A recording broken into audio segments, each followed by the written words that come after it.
Hello, everybody, and welcome back to another episode of Talking 1265. Today is Tuesday, September 29th.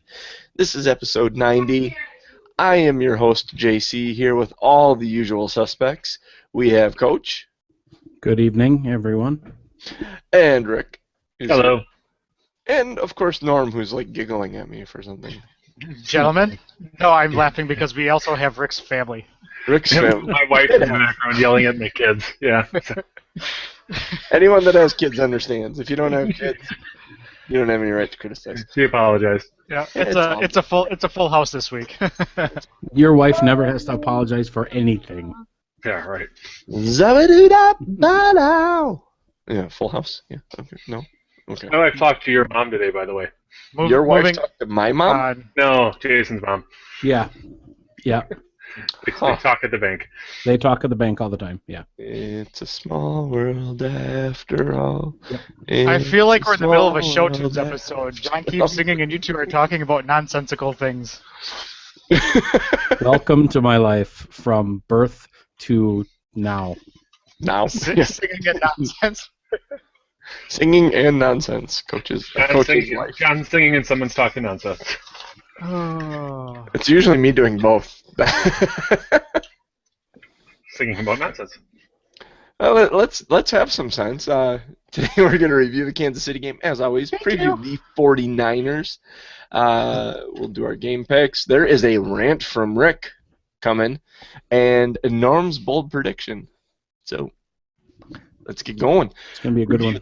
Review this game. 38-20, and it wasn't even really that close. Again, some garbage time touchdowns at the end of this one. We'll start with the passing offense, and we'll start with the wide receivers. I'm going to flip your notes a little bit here, Rick. We're going to start with Randall Cobb, who had 3 touchdowns. James Not White Jones. That sounds racist when I say it that way. Yeah, I just that. the thoughts and words of Jay Jibber James do not not reflect Miles White Jones. That's what I thoughts and Miles concerns White. of the rest of the You've podcast. been burgundied, yes. That worked out so well. And Ty Montgomery, of course, both had a touchdown. Wide receivers pretty good this week. Actually, the passing game in general. But consider Devontae Adams went out early in the game. Yeah, I thought that was going to hurt us, but Montgomery's something special. I hope that kid gets more and more chances. I think he's going to be He really should good. after this week. There is no reason why he shouldn't be placed more in depth in this offense after 2 weeks ago looking decent on kick return and having a catch or two, and then this past weekend having, I'm not looking at the show notes, however many catches and yards. I mean, he looks good. He looks like he knows what he's doing, and he looks like he's in control. You know how you become a wide receiver on this team? A focused wide receiver on this team? Wait till another guy gets hurt. Or when the ball's thrown to you, you do what he's been doing, and Aaron will start throwing the ball to you more because he trusts you. That was a big point in, I think, the maturation of Montgomery is after the game, Rodgers had some pretty glowing comments for him. That's huge. You know, when you have the quarterback saying, we just need to get him more reps, he's a special type of guy, he's going to have a long career here in Green Bay. I mean, arguably he's the best quarterback ever to play football, right, depending on what you judge it on. I was going to say that later. And he's saying glowing comments about you as a rookie wide receiver. I mean, bleep this out if you want to, but if I was in his shoes, my asshole would slam shut right there, because that's a pretty heavy comments. Yeah. When you have a quarterback who has a near perfect game quite regularly, this game going 24 for 35, 333, and 5 touchdowns. This is the 5th time he's done that in his career? 4th? I don't know. 5 I touchdowns. think 5 is the official statement. 5 touchdowns. He had a rating of 138.5, and he's on pace right now. He's on pace for 53 touchdowns 53 and no interceptions. Yeah. And Pro Football Focus gives him a 8 plus rating. Negative. Yeah, negative. Sorry. Come on. It's ridiculous, and we expect so much out of him, and that we kind of get on him. But and Coach, you mentioned this, arguably one of the best quarterbacks in the NFL. People, when you watch this team and when you watch this quarterback, understand you are watching a legend. You are watching. You don't get these. You're watching the Michael Jordan of this age. Right. I mean, this is literally, could 30 years from down the line, everyone be going, he was the best quarterback of all time. Yeah. Think of that when you're watching this. Enjoy it, because we got super lucky coming out of Favre land with this guy. I would love, and I don't know if we've talked about this before or not, I feel like we have. I would love for one game for Aaron Rodgers to sit in the film room and break down every play the day after and say, okay, this is the play that's called, and this is the coverage that I saw, and I moved this guy here, and I moved that guy here, and this is what I was thinking about because I knew this, and I did this snap count, and just give a running narrative on every play. No BS, mistakes, everything good, everything bad. And then publish that. Say, here, this is what I do on a play-in, play-out, game-in, game-out basis. Am I the best? Am I not? Now you can decide. That Pro Football Focus rank says, oh, yeah, it's a negative 0.8. Oh, his passes were short and this. And I mean, how do you know? What if it was a run? What if he read the defense? What if he moved a guy 5 steps over because he saw the safety was coming down and playing inside leverage and then flopped the route from an out to a post and then puts the guy in the right position and gets a first down when there was a sweep called? No one knows that stuff. That's the stuff you need to know to really see where he ranks all time. Same with Brady. Same with Manning. Everybody thinks Manning's a better quarterback because he used to make all these audibles and flappy calls and all this other stuff. Rodgers is so much better because he does it, and the other team doesn't know he's doing it. Because everything's the same over and over. Green 19, oh, fake, and a little hand gesture, and a little this and a little that. Orange bozo. Yeah, orange bozo. Orange? No, blue bozo. I'm like, okay, whatever that is. That was friggin' awesome. He's talking about Peyton Manning, orange and blue bozo. Right. Somebody posted a picture of a beer called Green 19. Said it's perfect beer for Green Bay. Yep. Hey, Norm, how many of those have you had? Today or in general? Yeah, how many of those did we have last time at Titletown Brewing Company? With you. The offensive line did a really good job this game. I think part of that, it seemed to me like the plan was to get the ball out quick.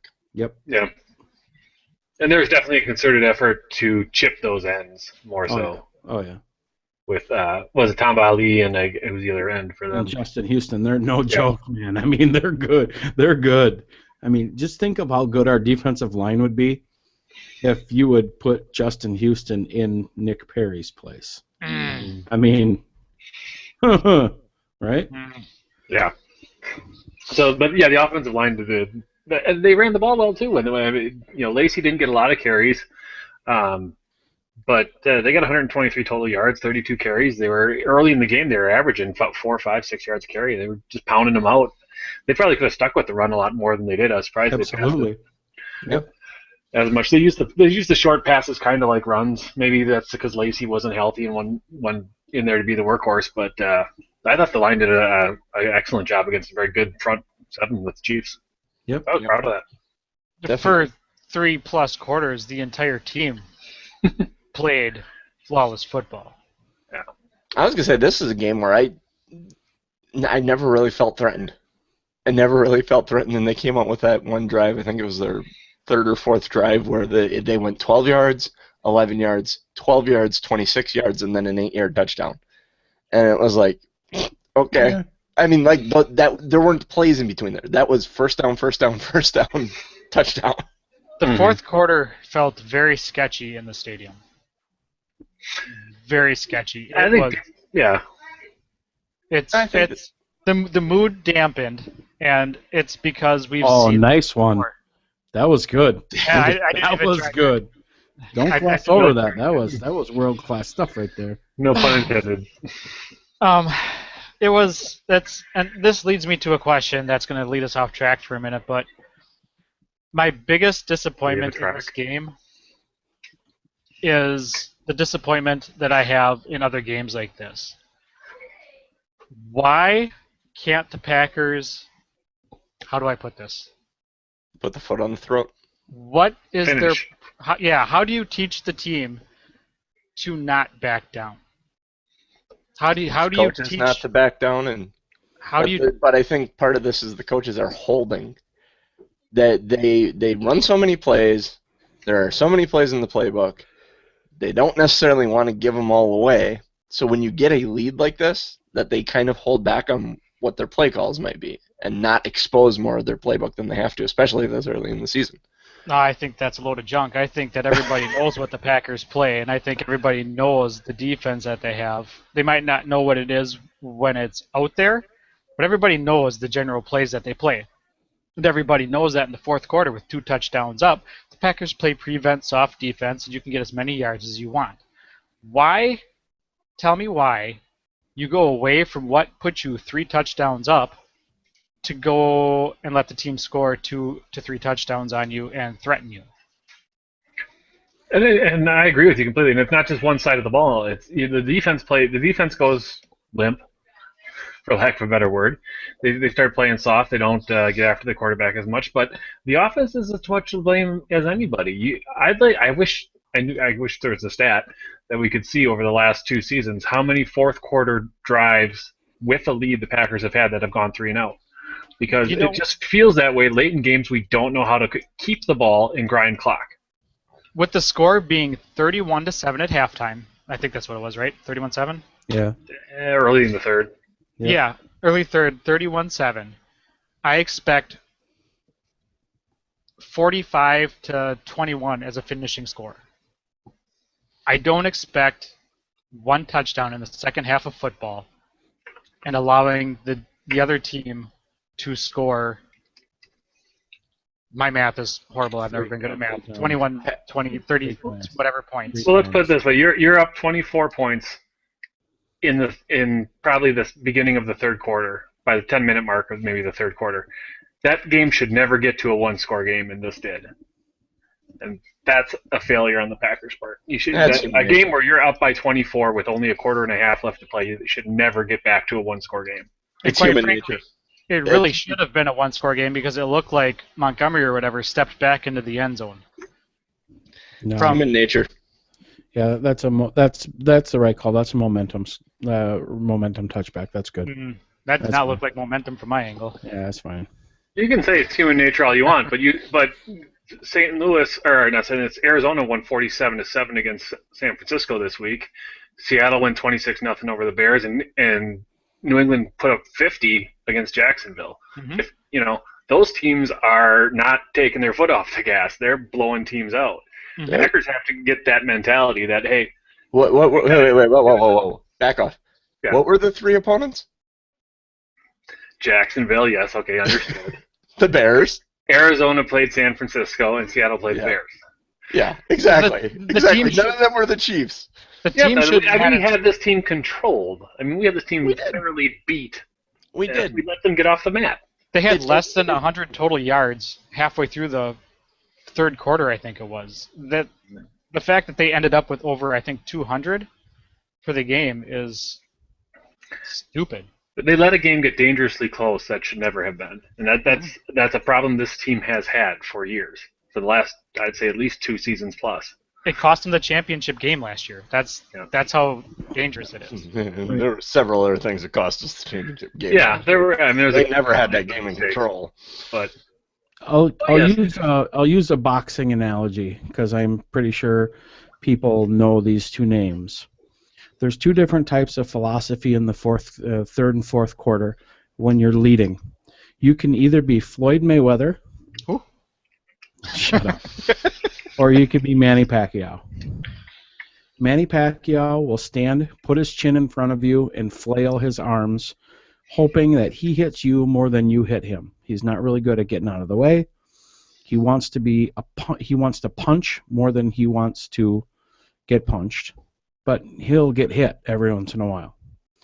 Floyd Mayweather, on the other hand, is all about getting out of the way, getting hit as little as possible, and being strategic in landing the right punch versus his opponent. So if you're up 31-7, you can play the whole second half like Floyd Mayweather, staying out of the way, taking your chances when you can, and then swinging and punching back every once in a while, hoping that by the end of the 12th round, they raise your hand victorious. Or you can be Manny Pacquiao and stand up there and keep your foot on the throttle and keep punching, right? Not changing what you did in the first half that got you there, right? We did a pretty good job in the first half. We're not going to change our defense. We're going to come back out. But the offense changes their offense. It's not working. They're not doing the same thing over and over and over again. So as you can see in the second half, they changed and we changed. So maybe our changes didn't work as well as their changes did, but our changes still worked enough to win the football game. And that's all it's about. 1 point, 10 points, 100 points. Mike McCarthy doesn't care what 4 guys from Green Bay, Wisconsin who have a podcast say. You know what, Mike? You didn't win by enough. You won the game. Yeah. We should all just shut up. They won, right? Won the game. It's not that they didn't win by enough. It's that they gave up too much. It's that when you have, and that sounds so stupid and it's so nitpicky, but when you have a team like the Patriots, don't give it up. The Patriots punch and punch and punch, and their defense isn't nearly as good as the Packers. Right. And they waffle stomp people. The Packers have a top 5 defense right now, in which everybody wants to play and everybody wants to be there. They're getting sacks, they're getting interceptions, they're doing what they want for 3 quarters until the 4th quarter when they sit back and allow the offense on the other side to do what they want. That's the problem. So you're thinking it's more scheme-based that make the Packers last in the NFL in rushing yards allowed? I think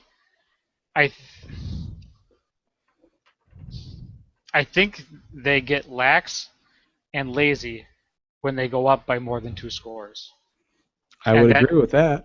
And that is not necessarily the players, because when you only rush 4 and you drop, 7, there's only so much you're going to be able to do. Granted, there are teams that can rush 4 and get to the quarterback. The Packers haven't been able to do that for a couple of years.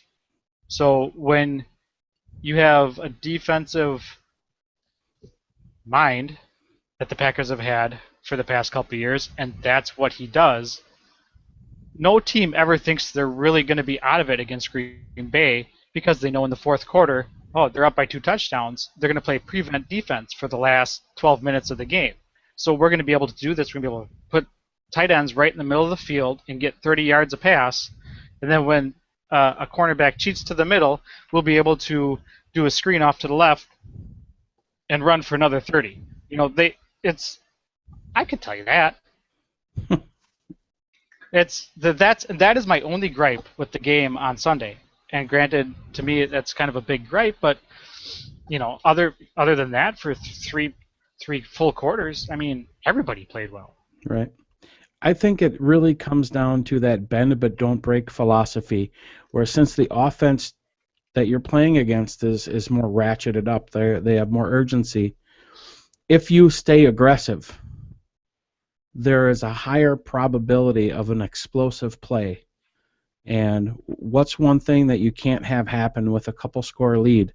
You can't give up a play quick. You can a touchdown quick. Sorry, you can't give up a touchdown fast.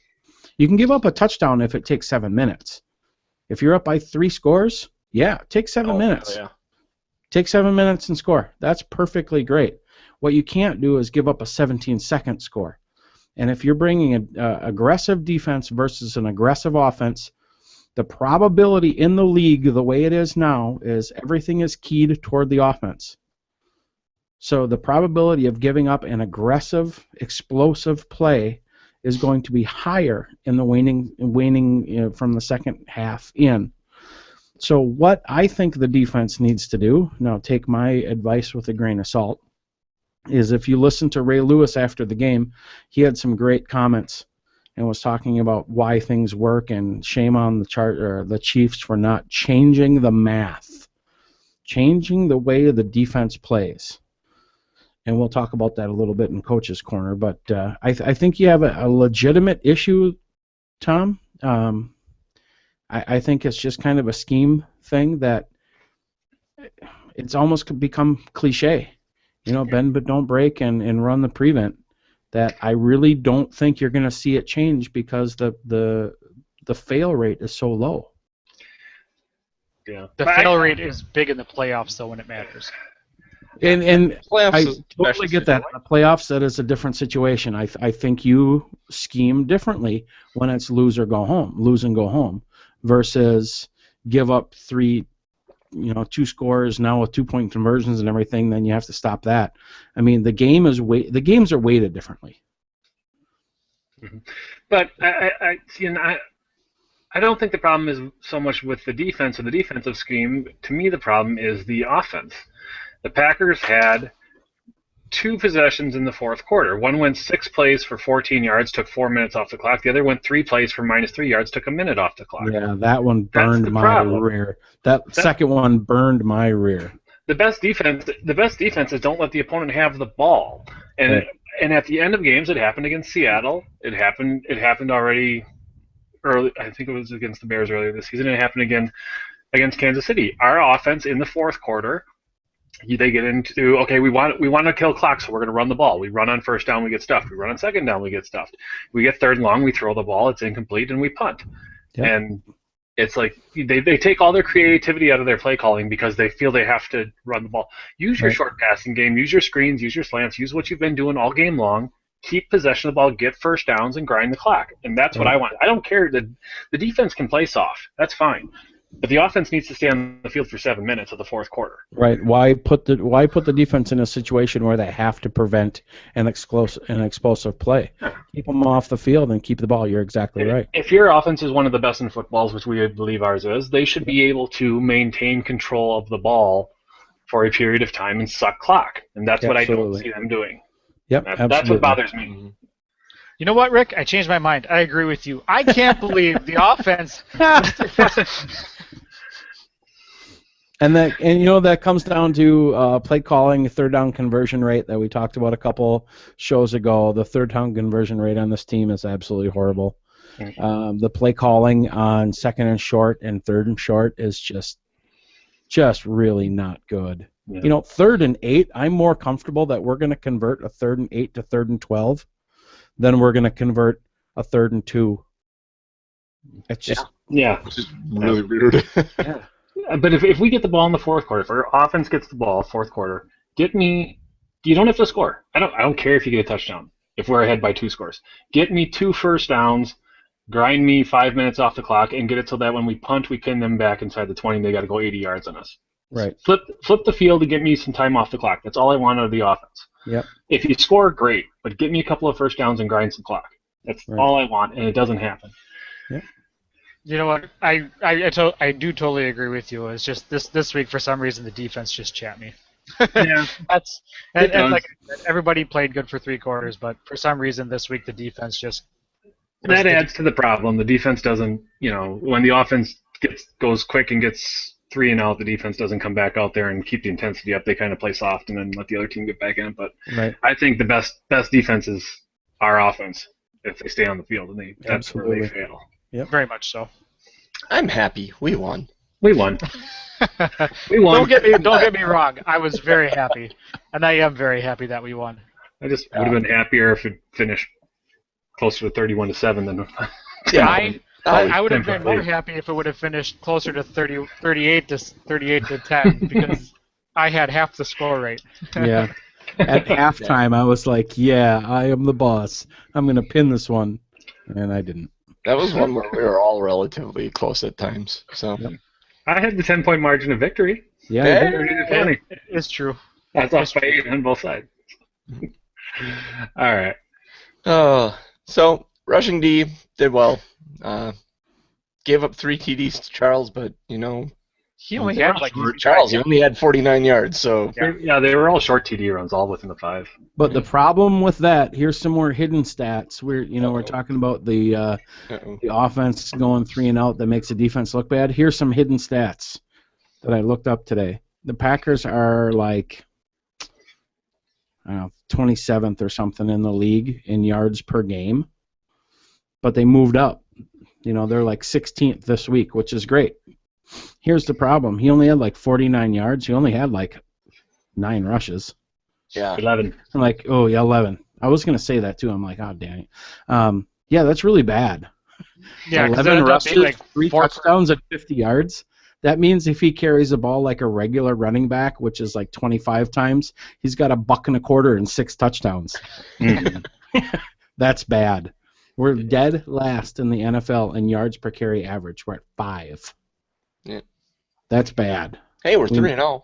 But granted, we played some pretty darn good backs in the first. Absolutely right. Yeah, we talked in the preseason. What's going to happen with the tight end and running back combination the first 3 weeks? I mean, if we can get through this, it's probably not going to get any better with Kaepernick next week because he'll scramble and get big gains. Yeah. So. But that defense won't keep him in the game this time. Can I be secretly honest with you? I was really happy that Jimmy Graham waited until week 3 to have a good game. Yeah, right? Yeah.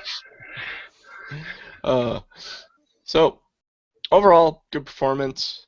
Bringing us to 3-0, tied for a lead with a bunch of other people in the NFL because it's still early. So undefeated you're just one of the masses yet. We aren't down to like 4 or 5 teams. Hell, Denver's undefeated. They should be like 3 losses in. That's setting up for a good game, though. It is. A good game mid-season. But something, I don't know if this will become a regular bit, but I like the alliteration to it. Rick's Rant. Rick's Rant. Oh. Party time. Excellent. Well, this is something that came. Yeah, right. This was something that came to mind Sunday morning as I was watching a lot of the pregame stuff. I was up early and turned on NFL Network at 8 o'clock, and they have their game day started already at that time, and it's getting so bad I can't watch the shows anymore, and there's several reasons. First, the fantasy football thing's getting out of hand, folks. There are deals between DraftKings and I don't know what the other one is. There's 2 main ones that they have deals with ESPN and NFL Network. FanDuel, there you go, and constant advertising, they're experts on there talking about who they should pick and who you should start and who you should sit and who you should. I know fantasy football is big and I understand and I've played it and I like it and it's fun but my God, people, it doesn't have to take up half the show. You have all your tickers going on the bottom and on the side of the screen telling you who to play and how many yards they should get and how many touchdowns they're going to get. And these guys they don't predict the future. They're not right. They don't know anything more than you guys do.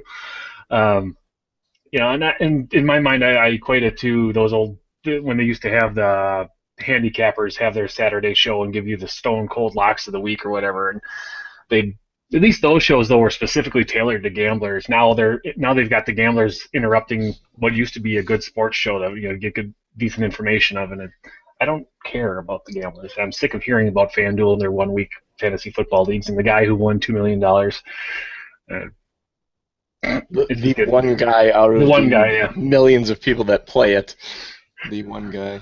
Realize people, the one guy got $2 million and FanDuel is making a hefty profit because they can afford all this advertising. So somebody's losing. Yes. A lot of people are losing. So that part of it's getting to me. Then the other part of it is the NFL former players who they bring on. You watch Inside the NFL used to be such a good show. There used to be such a good show. It was really intelligent football talk. Now they got Boomer Esiason, Phil Simms, and they bring in Brandon Marshall, who's an actual player at this time. He's not retired. He's playing for the Jets. And they bring him in as a studio analyst to talk about football games. And it's like, dude's totally biased. He talks about himself and his team all the time. I don't give a rip. I don't want to hear his opinion. I don't care about Brandon Marshall's opinion. I don't care about Kurt Warner's opinion. And I don't really care about Michael Irvin's either. And some of the people they have on, they're not experts. They talk about their position and they talk about their team a lot and they back their team. And it's like, dude, give me Schefter, Mortensen, Eisen, Patrick, the guys who actually report football and not just guys who played it. Granted, there are some players. There's some players. I like Howie Long. I like Marshall Falk. There are certain guys who are very good at what they do, and they put the time in, and you can tell that they really work at it. And then there's the guys who show up and talk about what they did in their playing days, and that's just I can't watch it. I can't watch those guys anymore. It's just overload of former players on TV, and they're not all good. They're not all studio experts. And then my last note here was there's so many shows now that you turn on and they have this one blonde female who looks really good asking a panel of men questions. And there are some really good female reporters, and I'm not trying to be sexist with this comment, but some of these females who are on these shows are there simply to be eye candy for men. They are. They're there for the eye candy appeal of it, and I don't mind a good anchor of a show, a female anchor. But someone get Amy Lawrence on one of these frickin' shows. There you go. There's one who's good. Rachel. I like Rachel Nichols. She hosts shows on CNN now. She's not with ESPN anymore. Yeah, but I like Rachel Nichols. How about Michelle Beadle? She knows her stuff. Michelle Beadle, yeah, knows her stuff. However, Molly Quirrell does not know. Yeah, and so just the blatant use of putting a blonde on there just to have somebody to look at and ask the former players their questions. I don't know. It just doesn't get me anywhere. So yeah, I'm really sick of the way the coverages go on for these pregame shows, and they're maybe it's because there's too much space to fill now. It doesn't need to be 4 hours of pregame shows. Make it 2 hours. Rick, make it a good 2 hours. Rick, I'm going to give you a compliment. Enjoy this. You're an anomaly. The four of us are an anomaly. We do our own stuff. We follow the game at a higher level than the average viewership of this stuff. No offense to anyone out there, but these shows are put together by suits that look at numbers and money. And what sells? Fantasy, sex, and former superstars. That's all it is. It's a money play for eyeballs. I know, but it's unwatchable. God. I know. It's I want intelligent football. There's one show on The Insiders on ESPN that has Scheffner, Mortensen. They actually, they give you good stuff, good information. But you know how you get it to change? Don't watch it. Exactly. I'm not. Turn it off. Turn it off. Listen to Talking 1265. Go watch it on YouTube. It's free. There you go, folks. Cheap plug on her own show. Hey, I could put boobs in front of you, but you aren't going to like the way they look. They got hair all over them. Oh, God. Oh, good God. Maybe I need to get a new pop-up on one of my pictures here, instead of just having Olaf. Get a different happy face out there, right? What you need is a screen capture of something about Mary, that one part when that old lady's sunbathing. I'm sure I could find it. Please don't. Oh, my goodness. Rick's rant. There's my contribution. Thanks, Rick. I'm nervous now that that's going to pop up one of these weeks. God, I hope it does. Coach's Corner for this week. What you got for us, Coach? Okay. God, let's get that over. I got to mentally bleach myself here. Brain bleach. This helps. Yeah, Backerland Pilsner. After the Monday night game, I was very interested to hear what the corporate talking heads, the national media guys, say. So I watch all the shows after to hear them talk and listen to all the press conferences. And believe it or not, I missed the press conferences because I was absolutely enthralled by Ray Lewis talking about the Chiefs' ineptitude on defense. So that brought up a really good idea for Coach's Corner. He was talking about how Randall Cobb scored all of his touchdowns. And two of them were on almost identically the same play. So if you can see here on the screen, there's a linebacker cheating inside. He's going to blitz. Randall Cobb's in the slot. There's actually Montgomery is to James Jones' left on the line of scrimmage. So there's three receivers on Aaron Rodgers' left side. Everyone's looking inside at the ball.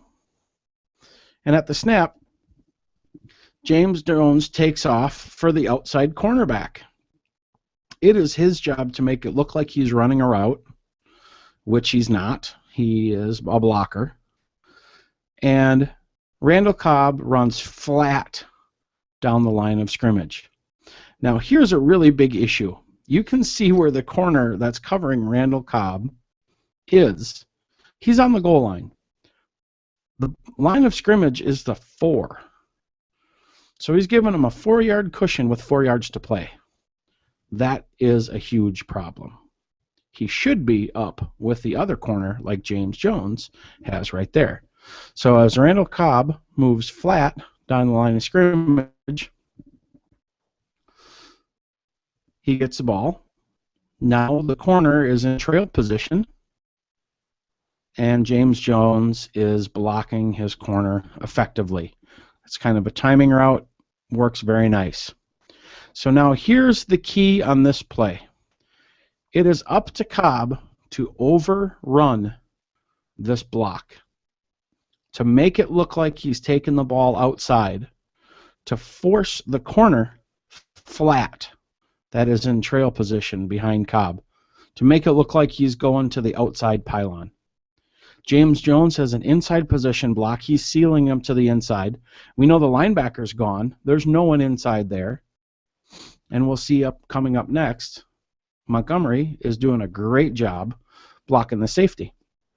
So Cobb has to overrun, make it look like he's selling it to the outside, and then cut up right off of the shoulder blade of James Jones, which causes the corner to go flat. He cuts on his inside foot. He loses all traction.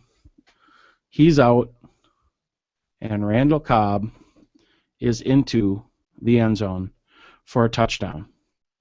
Now it's happened over and over and over and over all season, last year, the year before that. Now, how do you fix it? If you take this alignment and move the linebacker over Cobb to at least redirect him, nothing changes. He would just play from where he is to the other side of the hash mark. That's all he would have to do. Step out 4 feet. Just put a hand on Randall Cobb. Just put a single hand on him to slow him down and redirect him just a little bit. Now I'm going to do this on the fly, and I'm going to hope this works, because I have another picture here, hopefully, that I can save and pop up here. Let's see if that works. So if it works, I can see it here. I don't know if you guys can see it. Okay. Very good. So here is that same play on the opposite side with Janis as his blocker. The linebacker is playing outside, but not outside enough. We're on the 4-yard line again. The corners are at 4 yards in depth. Now, this play actually can be run both ways. You can run Cobb right at Janis's corner on a cross and run Janis on inside on a slant. That's what the Seahawks ran on the 1-yard line in the Super Bowl. Or you can run Janis up to block the outside corner and then Cobb on a flat and inside. So this forces, this alignment that they're in here, forces the linebacker in trail technique, who we know is never going to catch Randall Cobb, and forces the inside corner that's on man coverage on Randall Cobb up over the top into the end zone to create his angle. So what Janis does on this one is blocks up, forces that corner over, and you know the end result. It's the same thing, just like we saw on the other side. Randall Cobb diving at the pylon for an untouched touchdown, because the Chiefs are not good enough to adjust defensively to jam the corners, or at least press. They don't even have to jam them. At least press them with 4 yards to go. I heard Ray Lewis say the same thing prior to the start of the game, even before After the game, obviously he had the similar comments about getting hands on people. He was complaining before the game about the amount of free releases receivers are getting in the NFL right now. And if he were playing defense, particularly on Baltimore, they were talking about the Ravens at the time because they're 0-3 now, I think. He told me, he said, I'd be on my corners right now and saying, if you don't get a hand on somebody, we're not winning. I mean, you have to get a hand on the receivers at the line of scrimmage. You just can't give these guys free releases in the NFL anymore. Yep. Too many teams do it. Yeah, So- the big worry is because all the rules are for the wide receiver, wide receivers are getting bigger, faster, stronger, that you have to play a little less aggressive. You have to give them a little bit of cushion to try to jump on an out, to try to jump on a hitch, to really where corners are playing. I don't coach corners a lot, but I know that usually on the first cut on a route, it's between 6 and 7 yards. So you want to put them in like the 5-yard cushion, 4 to 5 yard cushion. So they're still faced the quarterback when they're in their back pedal and they can come out of their break. So that's why you see it a lot because, the NFL is the NFL. It takes 4 to 5 yards of speed to get the guy up to operating temperature, so to speak. That's why you see these one-step routes are really catching on. The slants and the outs and the flats, the arrow routes, all the zone beater and man beater combinations that you're seeing. Now that's great if you have Cam Chancellor and Earl Thomas and Richard Sherman in your defensive backfield, and you can play those guys manned up in bump or press. This team being their defensive backfield was so bad and so thin. I think it would have been one of those 50-0 games if you would have seen those corners come up and play press, because you saw Aaron Rodgers throw James Jones on the sideline and he was dead flat covered. Mm-hmm. There was no reason why he caught that ball, and Rodgers is so good he pretty much went over and he just placed it in the only spot that James could catch it and the D-back could not. So you have to play with a little bit of cushion. But when you're playing the best in the league, I really don't think there's a good solution. I mean, anything you do, he's going to pick you apart. Excellent. And hopefully we can do that this week in San Francisco. So let's talk a bit about that game. Green Bay going into San Francisco, Sunday afternoon game. This is the late game, the 3:25. Correct? Yeah. I miss my noon football. Yeah. Although this is West Coast. I was talking with a coworker today. Could you imagine living on the West Coast? You get up and the first game's at 9. Actually, you're going to have that this weekend because the first game actually I think is at 8 because the London game is this weekend. Yep. Yeah. Mm. So there's actually you have the early game of the London game, then you have the noon game, then you have the 3:15 game, and so you can watch football like all day if you want on Sunday. So you can go to Leatherheads. You three guys are more in tune with the soccer culture in the U.S. Has there been any talk about the condition of the pitch in London this year? Is it going to be ACL City like it was last year? Pretty terrible. Any reports? And what stadium are they playing in? I don't know. I don't know where they play. Yeah. It's been Wembley. If it's in Wembley, I assume it's Wembley. Yeah. If it's Wembley, it's going to be the same situation. That stadium is Yeah. So, but looking at this 49ers game, Kaepernick could still be a problem. Running. We saw Wilson do it. Yeah, we saw Wilson do it. If he gets on that horse if they actually analyze that drive by the Seahawks and figure out what the Seahawks were doing there, we could be in a world of trouble. Or not. Faith in Capers, maybe. I don't know. There's a new coach in San Francisco, which also throws a wrinkle into things. That you can't really study any old tape. You got to go back to week 1 through 3 and preseason games to kind of get a read on what's going on there. They want to run the ball. It seems like that's where they're trying to make their living right now. Mm-hmm. And Carlos Rogers is decent. Yeah. Yep. Is this a trap game? Yes. Is this a game they could be looking beyond? Yep. Yep. I don't like that. Yep. You have a 1-2 Niners team that hasn't looked real good so far. You've had a couple of big wins. Next week is St. Louis, who's playing fairly well. Yep. Yeah, you can see them taking the Niners a little lightly. The only thing that I think reins them in this week is part of McCarthy's philosophy. This game is the quarter pole game. He puts more weight on the team's progress on Monday. This is his measuring stick after this game. They're 4 games in. They're a quarter of the season done. Where are we? So I think that's he wants to be. Kind of keeps them in check. He is very certain that they need to start 4-0. He even said so in his press conference. They said, how blah blah blah. What are you thinking? He's like, well, we want to be 4-0. Yeah. That's what I said at the Who beginning doesn't? of the season. Right. Mm-hmm. Right. So I think that has all the makings, even though it's early in the season. The team just got throttled the week before. They're kind of a nemesis. They're kind of a wounded animal type of feeling to it, where it could go either way. You could get on them early and put them out of their misery, or they could just stick around enough to give you some problems. Or you could let them hang around enough to give you some problems. Yeah, And true. there's enough talent there that they can play when they're together. When they get it together, they can play. Right. So you give them a little confidence, and yeah, they'll hang. So, very much trap game. I'll get some predictions here, and I'll actually kick it off.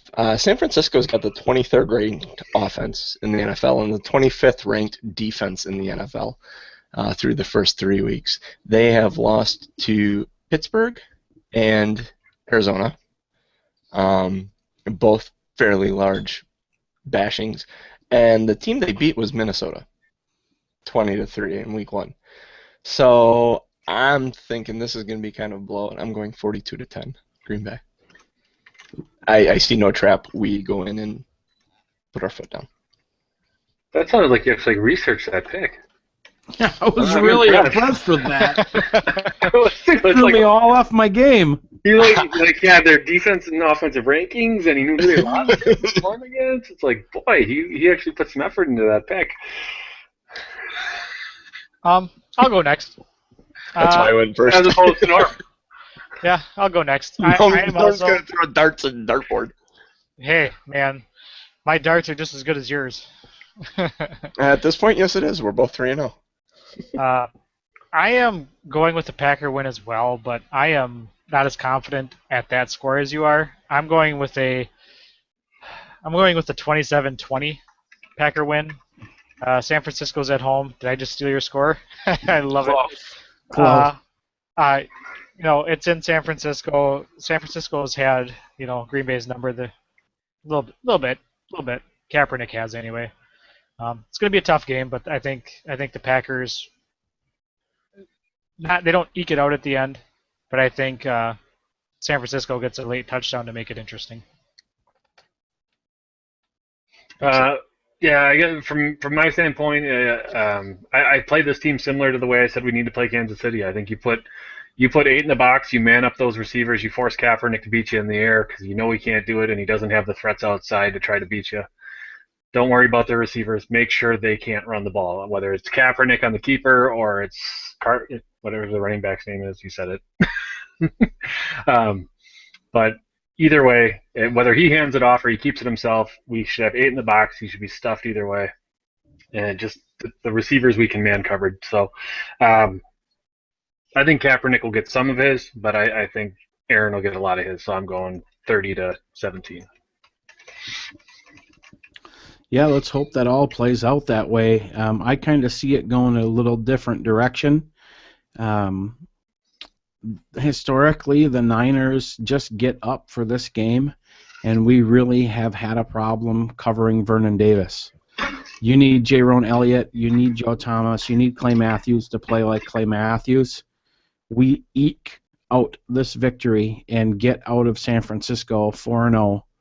Luckily, because their idiot kicker misses a last-second field goal. Packers win 27-25. Wow. Ooh. 27-25. Does that mean a 2-point conversion or safety in there somewhere? A couple. Yep. I'm thinking more safety. I'm leaning more safety. Oh boy, Right? I don't like that. Questions? Is there a question this week, Norm? Nope. No questions. No questions this week. Excellent. So that's gonna bring us to your bold prediction. This week I am doing the AFC playoff Oh, wait. schedule. How are the Jets doing? Uh, I don't know, honestly. 2-1. 2-1? Okay. Yep. It's better They're than most of your teams you pick so far. They're still in it. I'm doing the AFC playoff schedule. Not schedule, but the playoff teams. AFC playoff teams. Yep. So the Jets. You just shut up. From the East, I'm taking the Patriots. They don't really. I don't know. What's going on in there, Norm? As much as they don't have a great team, they find a way to win and win by a lot. Heat. Oh, sorry, something's in my throat. I mean, on paper, they're not the strongest team in the NFL. Like, I would put them middle of the road. But for some reason, it doesn't matter who they have. They just tend to have, 45-point games. I give up. From the North, I'm taking the Bengals. 3-0 Bengals. From the South, I'm taking the Titans. Do. From the West, I'm taking the Raiders. The Raiders. And for my first wild card, the Broncos get in. And the Jets. Minus Peyton Manning. Minus Peyton. And the Jets. My second wild card is the Jets. Yeah. Woo-woo. So there are your AFC playoff teams, according to Norm and his bold predictions. And that will do it for the show tonight. If you want to get in contact with us, all our information, all download links, streaming links, links to the video, links to our YouTube, links to Facebook, Twitter, Google+, all that's on talking1265.com. You can, like I said, listen to us on iTunes, Stitcher, TuneIn Radio, anywhere that you can put a review for us, please do. It allows us to get more ear holes listening to the show, and you know how we love our ear holes, so please do that. Yeah, that will do it. I have been your host, JC. For Coach and Rick and Norm, we will see you guys next week. We're out. Peace. Peace. Oh, gotta click stop. Oh, stop. Oh, stop.